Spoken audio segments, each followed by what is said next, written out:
గురువు ఏకలవ్యుడి బొటనవేలు తీసేశాడు. ఎందుకు తీసేశాడు అంటే ఏదో అర్జునుడి కన్నా గొప్పవాడైపోయాడని తీసేయలేదు. పాండవులు ద్రోణాచార్యుల వారితో కలిసి వేటకెళ్లారు. వేటకెందుకు వెళ్ళాలి? వాళ్ళు ధనుర్విద్య నేర్చుకున్నారు. ఒక పరిగెడుతున్నటువంటి మృగం మీద బాణం వెయ్యగలడా వెయ్యలేడా పరీక్షించడానికి తీసుకెళ్లాడు. అక్కడ వాళ్ళు వేట కుక్కల్ని తీసుకెళ్లారు.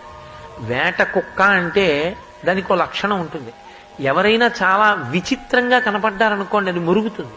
ఇది చూడండి ఉంటుంది. అది అలా ఆ కుక్క చూసింది ఏకలవ్యుణ్ణి. ఏమిటి విచిత్రంగా ఉన్నాడు, ఆ ఈకలన్నీ తలకు కట్టుకున్నాడు, మొలకేమో జంతు చర్మం కట్టుకున్నాడు. దానికి విచిత్రంగా అనిపించి భౌ భౌ అని అరిచింది.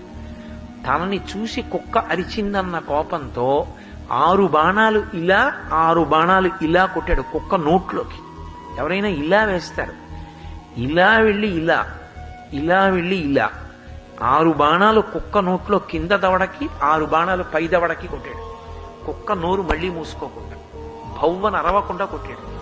కుక్క వగరుస్తూ వచ్చింది. చూశాడు ద్రోణాచార్యులు వారు. అయోగ్యుడికి విలువిద్య దొరికింది ఎక్కడో. ఒక కుక్కకి మొరగడం ధర్మం.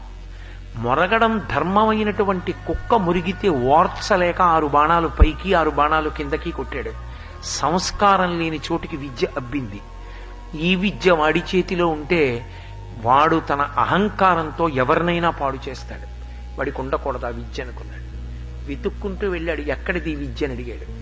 మీ బొమ్మ పెట్టి నేర్చుకున్నానన్నాడు. నా బొమ్మ పెట్టి నేర్చుకున్నాడు కదా అని అనుమతించలేదు. నీ బొటన వీల్చిమన్నాడు. ఎందుకని? ఖచ్చితంగా ఇతను తప్పు మార్గంలో వెడతాడని లెక్క కట్టాడు గురువు.